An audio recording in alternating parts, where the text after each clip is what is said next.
In February 2014, Sports Illustrated published their annual swimsuit edition, compiled of photographs of swimsuit models. This year, alongside these models, was a model not unfamiliar with posing in a bikini. Mattel's own Barbie doll posed in her own full-page spread in the same black and white zebra print swimsuit from the original Barbie in 1959. The original doll also posed for this interesting swimsuit edition. The reaction to this was, as you might expect, somewhat negative. Parents and scholars alike had nothing good to say about Barbie, one of the long-term most popular toys our children have ever been exposed to, having any place in this issue. When I first learned of this latest scandal, my husband and I were in the hospital awaiting the birth of our daughter. As we began discussing it, it occurred to us that Barbie would inevitably play a part in her childhood, just like she had in ours.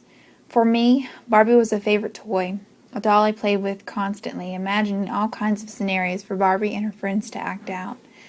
For my husband, Barbie was the toy he was expected to push against in an effort to fully grasp masculinity. Now Barbie has come a long way from the classification of girls' toy only. Of course, there is still a long way to go in this regard. As for our daughter, given the popularity of Barbie, we knew that she would be exposed to the doll and all of her many accessories. But what did this mean for her as she would one day venture into the world and attempt to make sense of it all? Gender scholars and child psychologists will tell you that our daughter will be faced with an impossible standard of beauty which Barbie represents. They'll tell you that our daughter will never feel sufficient as long as a doll with Barbie's unrealistic body proportions exists. But this is an idea I can't get behind. I like to think that my daughter will be fully capable of interacting with the Barbie doll without striving for these impossible standards of beauty. I like to think that my husband and I can raise our daughter to be a strong, independent girl who will know how to differentiate between a doll and actual human beings. Of course, I'm not naive. I know that my daughter will ultimately be exposed to these messages scholars insist the media's presentation of Barbie promote. I don't pretend to know the world my daughter will enter into as an adolescent, and therefore I can't be certain of how she will interpret Barbie. But because of her, I feel compelled to examine Barbie from the media lens. I feel compelled to understand the way Barbie is depicted and the ways my daughter may come to position Barbie into her world. And more importantly, the way my daughter may come to position herself in relation to Barbie. At a closer look, media forms have one overwhelming thing in common. Television shows, movies, magazines, games, they all personify Barbie into a real woman. But it's not just that Barbie's depicted as human. The doll is personified and elevated to celebrity status, appearing on the cover of magazines and as the star of her own television series and movies. It would appear in the media that Barbie has it all, from a dream house all the way to a closet full of every wardrobe change imaginable. The question is, what does this personification mean for young girls? To answer this, we have to look at what the personified doll is doing in media. In all of these, Barbie's personified as fulfilling relationships. She is shown in the relational roles of sister, friend, and girlfriend, but it goes beyond merely showing Barbie in these roles in her media depictions. Through online games, young girls have the ability to interact with Barbie as she performs her relational roles. They can help her plan presents for her younger sisters. They can join her and her friends as they raid Barbie's closet and use Barbie's makeup for their own makeovers. They can even help Barbie as she prepares for a date with her long-term boyfriend Ken.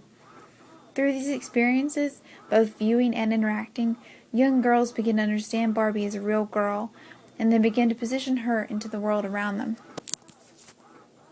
To understand fully what this means for young girls as they begin to make sense of the world and their place in it, we must first look to the way young girls construct their own identities. Children are social creatures by nature. They first look to caregivers for this social interaction. But once this need is met, they look to the rest of the world for these experiences. As they begin to make sense of the world around them, children are drawn to their relationships, in particular the relationships between siblings and peers. Children begin identity formation through a game of comparison. With their peers, children position themselves amid others in the attempt to fit in with our society and their peer groups. Children seek to form comparisons through similarities. Meanwhile, the comparison to siblings tends to be one based on differences rather than similar attributes. Children push against the characteristics of their siblings in an effort to establish their own unique place in their family. At any rate, the relationships children form with others is a crucial element which leads to the construction of their own identity and the ways in which they can begin to position themselves amid the rest of the world. When the media presents the image of Barbie as not only human, but as fulfilling these relational roles, it opens the door for young girls to position Barbie in their world in this way. And as children begin to piece together their own identities, they may look to the doll that has been personified in media to begin making the comparisons that cultivate identity formation. So what does this mean for young girls? Scholars and psychologists would argue that this will inevitably prove detrimental for girls. But these opinions stem from the fixation with the two main criticisms that Barbie faces: her unrealistic body proportions and her stereotypical feminine appearance. Scholars argue that these attributes may mean the doll has a negative impact on young girls, who may define the doll as the ideal woman and strive to achieve these same idealized standards. I argue that while this is an important notion to consider, there is another important, perhaps even more important, idea that needs to be examined further.